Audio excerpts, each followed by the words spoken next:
Welcome to a new way to level up in D&D. More classes, more customization, easier multi-classing. If you are looking for a fun twist to character progression, then you are looking for D&D skill trees. If you'd like to learn more, check the description. Otherwise, on to the video. Welcome back, everyone, to another DST video. Today we're going to be looking at the Archivist. This class is super cool. It is one of the unique casters that's been introduced to the system, and it works on a totally different playing field than all the other casters.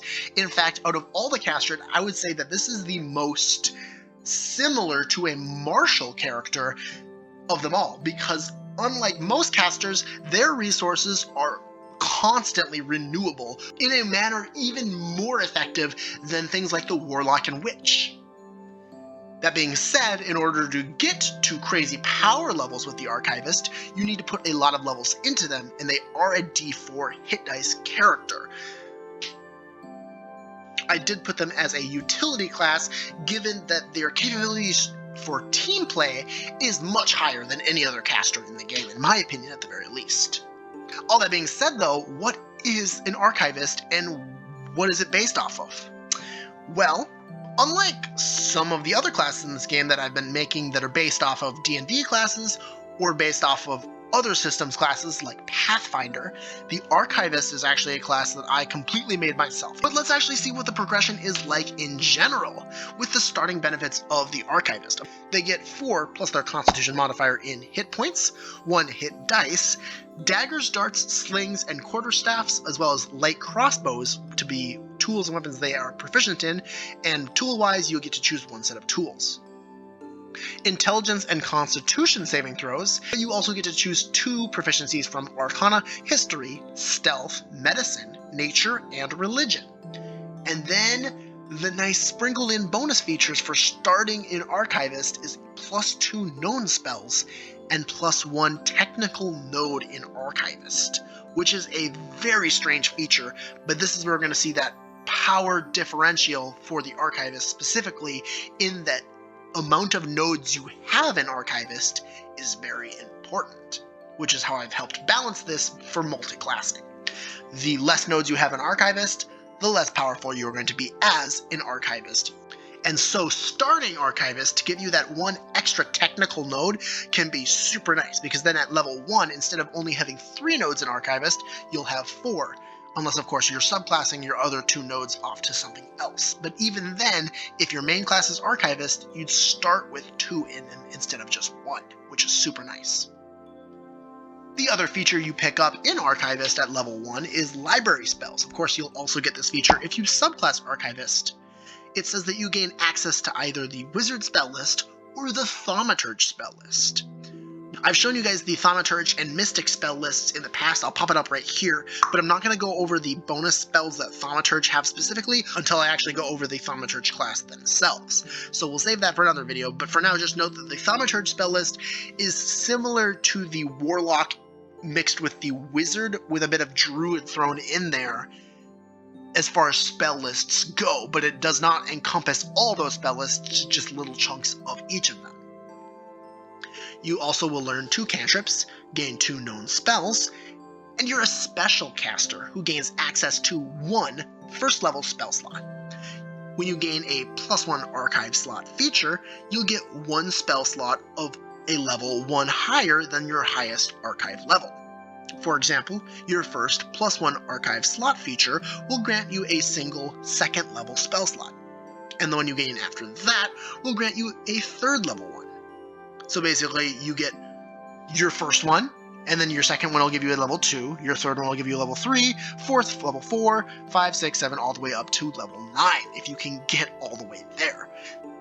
You cannot actually use these slots to cast spells, or expend them for any reason, but they do allow you to fill spell scrolls or talismans, and that is the kicker for how the Archivist is balanced. You really need a lot of levels in Archivist to get high enough spell slots to use the Archivist's abilities really well with themselves. But you can of course use any spell slot for this, it's just the archived ones level up a lot faster than normal spellcasting progression, but you can't actually use them for anything spellcasting wise except for Archivist features. Speaking of Archivist features, let's go over the first half of the Archivist, which is the scroll portion.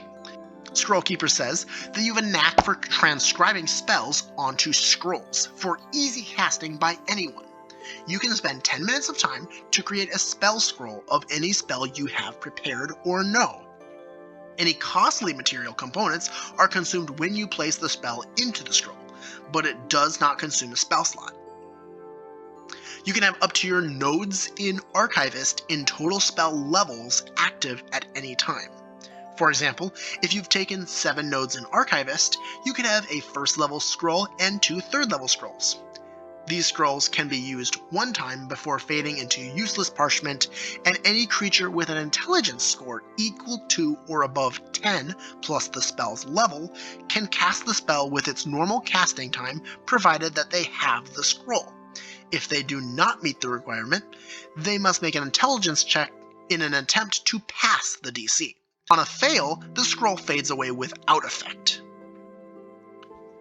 So that was a lot to take in, but basically think of the way that the amount of scrolls you can have active cannot exceed the number of nodes you have in Archivist. So if you wanted to create a 4th level spell and put it into a spell scroll, using the Archivist's Spellkeeper ability, you would have to have at least 4 nodes in Archivist so that you don't go over that number of nodes.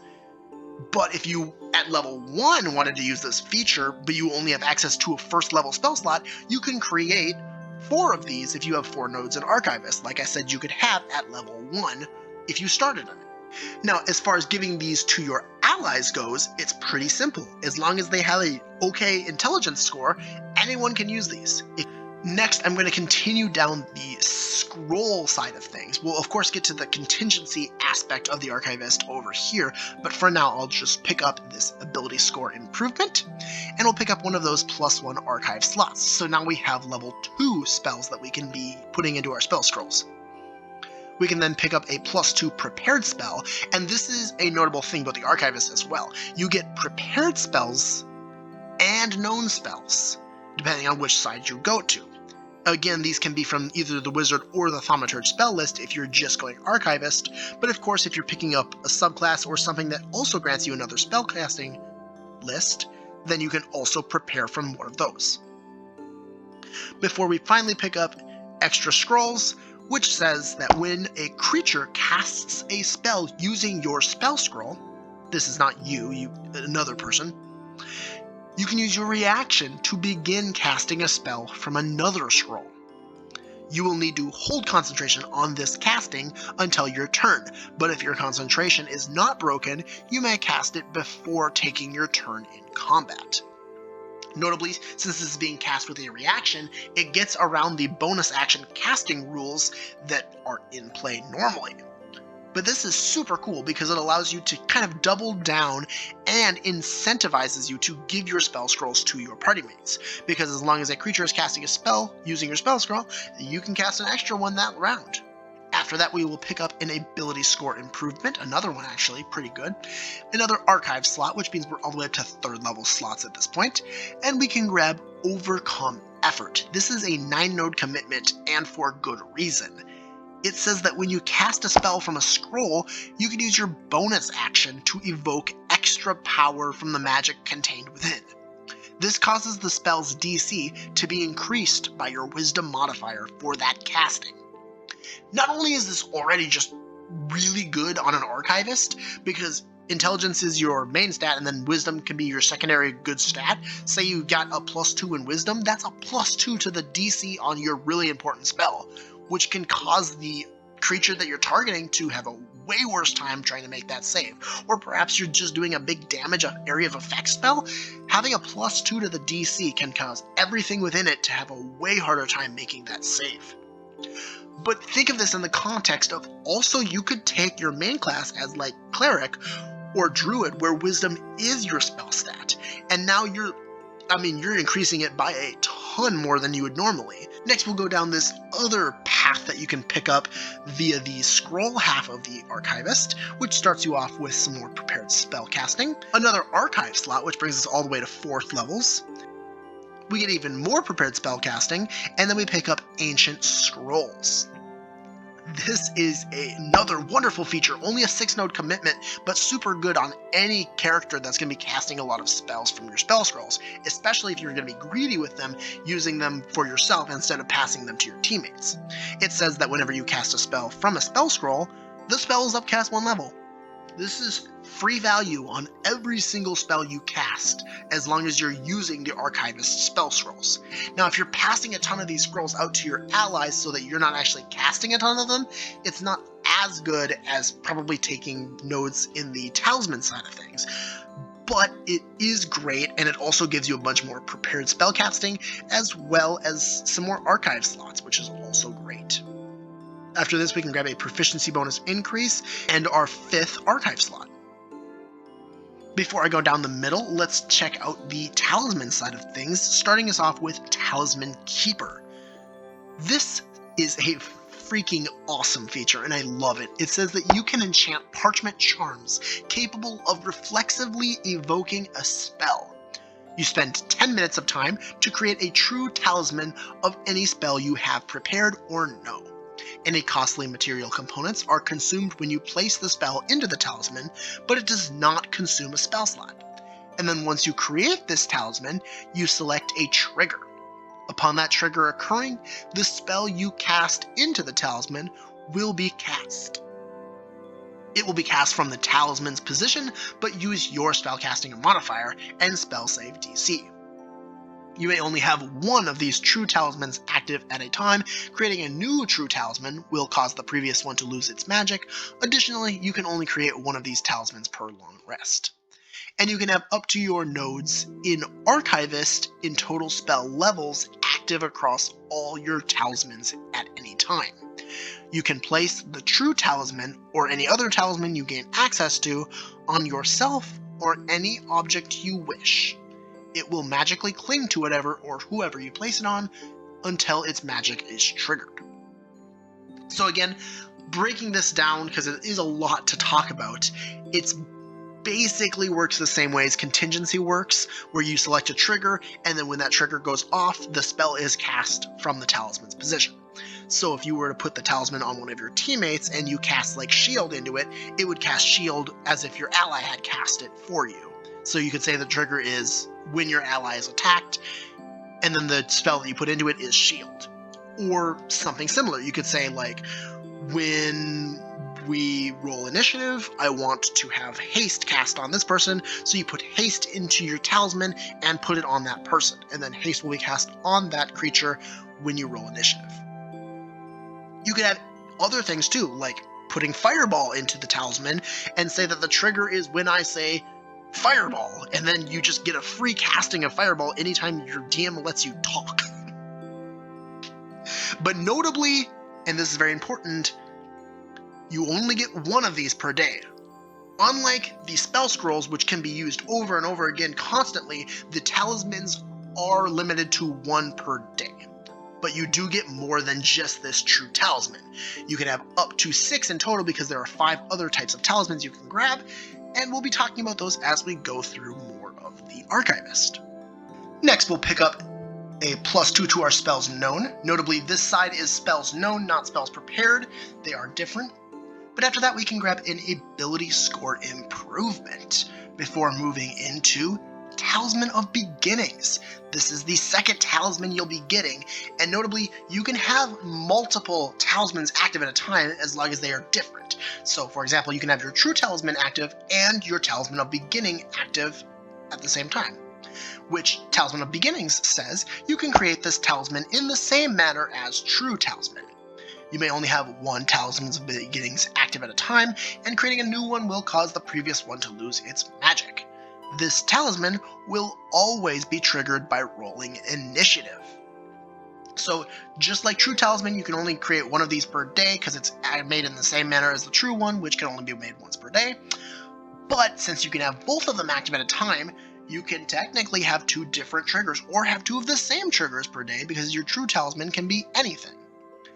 But rolling initiative is awesome. You can throw this on like yourself to cast some, helpful spell at the beginning of combat. Throw this on your fighter to give them Armor of Agathis at a high level. There's so many different abilities that can be used with initiative going off.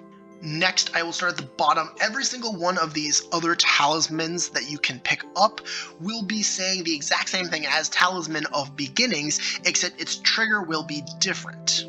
So we can grab a feat down here, and then pick up Talisman of Shielding. And this one is specifically triggered by being attacked. So you can put this on any of your friends, and when they are attacked, whatever spell you put in the talisman will be triggered and go off. Over here we got a +2 spells known before Talisman of Striking is picked up.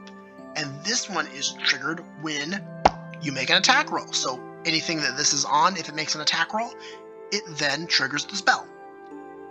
Notably, again, every time you get another one of these new talismans, you can be having an extra talisman active at a time, but you still need to keep the number of overall levels you have in all those talismans under your nodes that you have at Archivist. We'll then pick up a feat over here, and we can grab Talisman of Death. This one will be triggered by falling unconscious.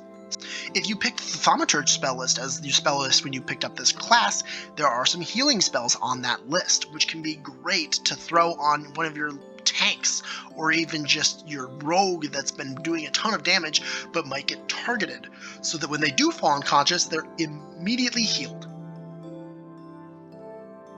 After that, we can pick up another archive slot. This brings us all the way up to 6, which is pretty awesome. We're getting high up there now. Another proficiency bonus increase before we can pick up Talisman of Gore. This one is triggered when you kill a creature. So if you attach this to yourself, if you kill a creature, it'll trigger the Talisman of Gore, or if you put this on one of your allies when they kill something, it'll trigger this. You could also notably put this on something like a trap or a rock or something, and if that causes something to die, it would also trigger this talisman, which is pretty cool. And we can pick up another archive slot increase over here, bringing us all the way up to 7. 3 more nodes, and we'll be up to 8. We'll grab that +2 spells known before picking up Well-Made Talismans. This is a super nice feature that says during a short rest, you can again weave together a second use of one of your already used talismans. You may only use this feature once per long rest. You'll probably only be using this for your true talisman, but basically it allows you to use one of your talismans a second time per long rest. Of course, all of them can only be used once per long rest, but now you can use one of them a second time. And the final feature on the right half of the Archivist is another +1 archive slot, bringing us up to 8. Of course, it'll be a while before we get all the way to 9, but it is a great feature to have. We'll then pick up a feat, grab Booksmart, which is another feature that I'd honestly recommend almost any Skill Monkey character take a few levels in Archivist just to pick this feature up. It says you get to select 3 skills that use Intelligence, Wisdom, or Charisma. You gain advantage on those skills. This is perma advantage on 3 skills of your choice. They have to be Intelligence, Wisdom, or Charisma based ones, but Persuasion advantage at all times is awesome. And putting this on the Archivist I think is pretty flavorful because it seems like they have almost researched how to be good. Taking an Archivist dip as an investigator is also super flavorful and could even work out pretty well as a rogue dip as well. Next, we'll pick up Ritualist, which is one of the less useful features on the Archivist. Scroll Keeper kind of makes it redundant. It's also pretty early on in progression, so if you wanted to take a few of these other Archivist features but didn't want to go too far into the class, picking up Ritualist can help you cast some of your other class features more effectively. We'll then pick up a proficiency bonus increase and grab Intellectual. This is another great feature to pick up if you can grab it quickly. It says that you can add your proficiency bonus to intelligence saving throws. If you already have proficiency in intelligence saving throw, you get to double it for those saves. Intelligence isn't necessarily the most useful saving throw, but usually intelligence-based saving throws can be really deadly if you fail them. So having expertise in a saving throw, even if it's only intelligence, can go a long way. Next, we'll pick up a +1 max to our proficiency bonus, which has been seen before. It's your proficiency bonus cap is increased by 1. It doesn't give you extra proficiency, but it means that your proficiency can go past 6. Which can be really nice if you're building a build that wants to have a high proficiency. And of course, the final feature down the middle path is a +1 archive slot. Another great feature, and the Archivist is so powerful in some cases. The progression behind the archive slots, I think I've laid out in a decent manner. If you do want to get all the way to 9th level spellcasting that you can just do constantly, at any point, as long as you can spend 10 minutes to make a new scroll, you'll need to get to level 17. By just taking levels in Archivist, it's going to take you till level 17 if you just gun it there. If you're taking feats like the push feat to go even faster, you might be able to reduce it down to 16 or maybe even 15, but it's going to be a while before you can get to the point where you're doing this. And it is balanced behind the fact that the Archivist is a D4 hit dice character, and Constitution is not a very high priority for any of their features.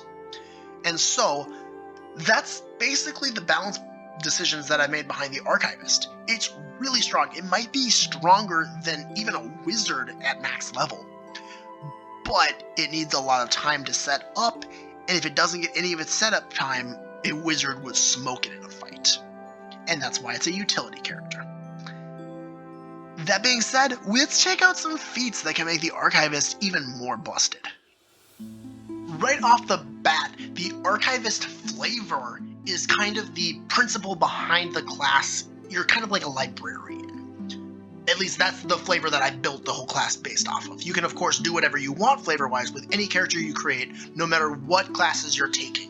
But the idea I had in mind with it is that you can't actually cast spells yourself, but you almost use your knowledge of tomes and other principles that you've studied to cast your spells. And that's kind of how things work. That's why you don't even really get spell slots, you just get to cast things from scrolls. So I think Cartographer is a beautiful feat to pick up on the Archivist. It's not powerful, but it can make your Archivist seem even more like an archivist or a librarian. If you take it once, you get your once per long rest. You can ask your DM a question about a location you are currently in.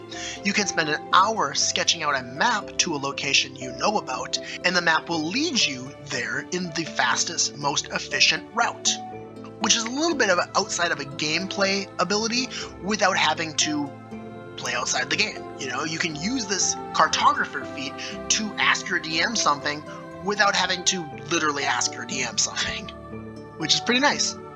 And of course, if you second a second time to get it out of its level 2 feature, you can ask your DM a question 3 times per long rest instead of just once, and sketching your map only takes 10 minutes and can be done while taking a short rest. So realistically, you probably only need this at its first level, but if you really want to go for the flavor win of the Archivist, grab Cartographer level 2. It can be super cool and fun for role-play scenarios. Another thing that I think is really flavorful on the Archivist is the Linguist feat. It gives you a +1 into your intelligence, which is nice because that is your spellcasting modifier, and you learn 3 languages of your choice. You can ably create written ciphers. Others can't decipher a code you create unless you teach them. They succeed an intelligence check, DC equals your intelligence score plus your proficiency bonus, or they use magic to decipher it, which again, I think is a huge flavor win for the Archivist. In fact, I think almost every single one of these skill feats works really well on an Archivist. Things like Keen Mind and Actor, even Observant in some situations, can go really well with the Archivist, but of course, let's actually look at some feats that'll maybe help them power-wise. Starting off really quickly, Mana Rich, I've I brought this up on almost every single spellcaster I've talked to, but it actually isn't the best on Archivist. It gives you actual casting capabilities, giving you real spell slots, which will not stack with your archive slots. Having actual spellcasting capabilities with actual caster levels means that if you do run out of spell scrolls, or if you're finding yourself handing out spell scrolls to your allies all the time and you never have any for yourself, it might be nice to be able to cast something in combat yourself. Learned is another great feature for the Archivist, giving you access to a spell list of your choice. You can take this twice to gain 2 different spell lists. I mean, picking up the Druid spell list on an Archivist can be huge, or picking up even like just the Bard or even the Warlock spell lists. These are all great choices. Of course, an initiate feat based on the Archivist is Archivist Initiate. This is a little bit of a boring one, but it gives you a +1 to your intelligence, and then it allows you to read and understand runes and ancient script. So if you are at any point dungeon delving of some sort, or looking through some old tome, you'll be able to read anything. A great defensive feat is Well Armored. It goes really well on any of these spellcasters that just have no armor proficiencies.